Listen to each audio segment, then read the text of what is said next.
Tepat pada tanggal 23 April tahun 2016, polisi menemukan seorang wanita tanpa busana yang mengambang di sebuah perairan Australia. Setelah ditelusuri, wanita itu bernama Mei Mei yang sedang menempuh pendidikan di Sydney. Dia ditemukan dalam keadaan luka tusukan sebanyak 30 kali.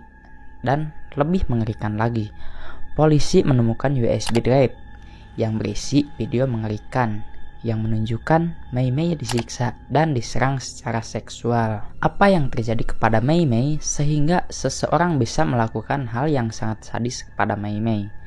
Inilah cerita kriminalnya. Mei Mei adalah wanita berusia 25 tahun asal Cina. Dia juga mempunyai paras yang cantik dan termasuk wanita yang cerdas. Namun sayang, sejak kecil dia telah ditinggal oleh ayahnya yang meninggal pada tahun 2008. Selain cantik dan pintar, Mei Mei juga dikenal sebagai wanita yang mandiri. Hidupnya tidak pernah bergantung pada siapapun, dan bahkan dia adalah pengganti tulang punggung keluarganya. Impian untuk bisa menempuh pendidikan di luar negeri juga salah satu mimpinya sejak kecil, dan hal itu juga didukung oleh ibunya. Berkat kerja kerasnya, Mei Mei bisa kuliah di Australia dan bisa berangkat pada tahun 2011 di Universitas Teknologi di Sydney, yang memungkinkan dirinya pindah negara demi mewujudkan impiannya. Meski pindah negara, ibunya tidak khawatir karena Mei Mei tinggal bersama bibinya di Australia. Nah, sebelum berlanjut ke ceritanya, singkat cerita, di Australia, suami dari bibinya si Mei Mei itu sedang tidak bekerja atau nganggur karena dampak PHK. Sekarang kembali ke kisah wanita malang yang bernama Mei Mei ini. Nah, diceritakan Mei Mei telah pindah ke Australia dan di tahun pertamanya Mei Mei menjalani kehidupan yang baik di Australia. Dia menjadi mahasiswa yang pintar dan juga mendapat pekerjaan paruh waktu di sana. Selain itu, Mei Mei juga sudah mempunyai teman baru di sana. Intinya, semua tampak terlihat normal untuk seorang mahasiswa di perantauan. Namun di balik itu semua, dia tidak tahu bahwa akan ada ancaman yang berakhir menyedihkan. Nah, pada tahun 2016, bibinya Mei Mei sering pergi keluar kota karena tuntutan pekerjaan. Dan di suatu hari, bibinya Mei Mei punya tugas luar kota dan terpaksa meninggalkan Mei Mei dengan suaminya di rumah tanpa pernah berpikir akan terjadi apa-apa. Dan pada tanggal 21 April tahun 2016, bibinya Mei Mei pergi dalam perjalanan bisnis dalam waktu 2 hari. Seperti biasa, dia meninggalkan Mei Mei dengan suaminya di apartemen. Dan di pagi itu juga Mei Mei pergi ke kampus seperti biasanya. Dan setelah selesai tugas kampus, Mei Mei terlihat di CCTV kampus akan pulang pada jam 4 sore. Namun itu adalah rekaman terakhir Mei Mei saat masih hidup. Sampai 2 hari berlalu, Mei Mei sudah tidak masuk kampus dan hilang kontak dengan teman-temannya. Dan bibinya juga sudah kembali dari perjalanan bisnis luar kotanya.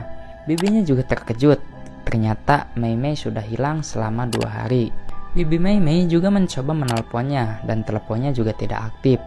Hal yang tidak biasa, karena Mei Mei dikenal sebagai mahasiswa yang komunikatif. Jadi sangat tidak mungkin jika tidak terjadi apa-apa jika Mei Mei sudah dihubungi tetapi tidak aktif. Singkat cerita, bibi Mei Mei bersama suaminya bergegas ke kantor polisi untuk melaporkan kejadian ini. Bibinya pun memberikan identitas dan ciri-ciri Mei Mei agar polisi dapat dengan mudah melakukan pencarian. Dan tanpa bibi dan suaminya ketahui bahwa sehari sebelumnya ada laporan dari warga jika ada penemuan mayat wanita tanpa busana dan tanpa identitas yang mengambang di pantai yang berjarak 100 km dari kampus Mei Mei.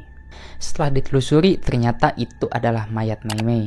Dan sejauh itu polisi mencari tahu penyebab Mei Mei dibuang sejauh itu dari area kampusnya, yang menimbulkan pertanyaan, apakah Mei Mei dieksekusi di sana lalu dibuang atau dieksekusi di dekat kampus lalu dibuang di sana. Dan yang paling penting, siapa yang bertanggung jawab atas segala kejadian ini? Para polisi pun secara cepat langsung mengumpulkan rekaman CCTV di daerah tempat kejadian sampai di area kampusnya. Selain itu, penyelam juga menemukan barang-barang Mei Mei di dasar air di dekat jasadnya yang ditemukan. Hasil otopsi juga menemukan beberapa luka, termasuk luka bekas pisau di lehernya. Polisi juga menemukan jejak CCTV yang menunjukkan jika Mei Mei masih hidup saat perjalanan menuju pulang di halte bis sekitar pukul 4 sore. Dari sana, polisi menemukan jejak atas pemeriksaan dari semua teman Mei Mei. Jika pada sore itu, Mei Mei akan menjalani kencan buta bersama pria yang ia kenal dari media sosial. Dan hal itu membuat polisi yakin jika Mei Mei telah dieksekusi oleh pria yang dikenalnya lewat media sosial tersebut. Dan dengan diam-diam, polisi juga telah mencurigai tersangka lain yang dianggap dekat dengan Mei Mei. Singkat cerita, polisi menyelidiki Bibi dan suaminya karena mereka dianggap dekat dan sangat mengenal Mei Mei. Suami Bibi mengatakan bahwa dirinya terakhir kali melihat Mei Mei di malam hari sebelum dirinya menghilang setelah menonton TV bersama, yang kemudian Mei Mei pergi tidur lebih dulu. Dan di pagi harinya suami Bibi bangun kesiangan dan menyadari jika Mei Mei sudah tidak ada dan menganggap sudah pergi ke kampus lebih awal, dan di esok harinya hal yang sama pun terjadi. Suami Bibi bangun di siang hari dan menemukan Mei Mei sudah tidak ada. Itu adalah pengakuan singkat dari suami si Bibi. Dan penyidik juga memeriksa akun media sosialnya yang kemudian menemukan jika dia akan berkencan buta dengan seorang pria. Karena ini, polisi mengira jika mungkin Mei Mei telah berkencan dengan seseorang pria yang ditemukannya secara online. Tetapi fokus polisi teralih usai polisi menemukan beberapa bukti dari pelaku yang lebih mencurigakan. Dan pelaku yang dicurigai adalah orang yang serumah dengan Mei Mei. Dan dia adalah suami dari bibinya sendiri. Polisi mencurigai atas pengakuannya bangun kesiangan. Selain itu, hanya suami si Bibi yang terakhir melihat Mei Mei masih hidup. Lalu polisi menyelidiki lebih lanjut tentang suami bibinya itu. Polisi menyita ponselnya yang kemudian melacak sinyal yang pernah dilalui oleh suami si Bibi.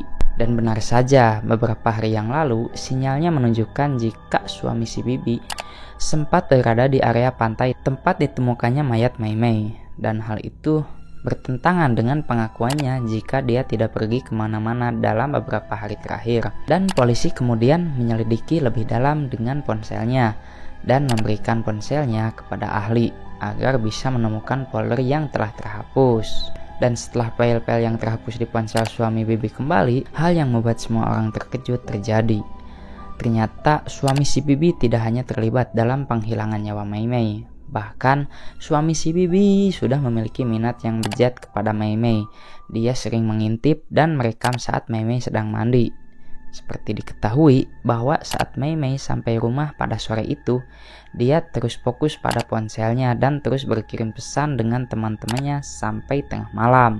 Lalu setelah itu, tak seorang pun mendengar kabar darinya lagi. Yang ternyata suami si Bibi menyelinap masuk ke kamar Mei Mei untuk memulai aksi bejatnya. Dan keesokan harinya, kamera CCTV melihat suami si Bibi keluar dari apartemen untuk membeli plastik sampah. Lalu dia terlihat masuk dan tak lama kemudian dia keluar dengan membawa plastik sampah yang ternyata di dalamnya terdapat tubuh Mei Mei. Diperkirakan suami si Bibi membuang mayat Mei Mei pada jam 12 siang, yang kemudian disusul oleh laporan warga sekitar pantai jam 4 sore atas penemuan mayat tanpa busana di area pantai. Setelah melakukan pembuangan mayat Mei Mei, suami si Bibi langsung pergi menjemput istrinya di bandara.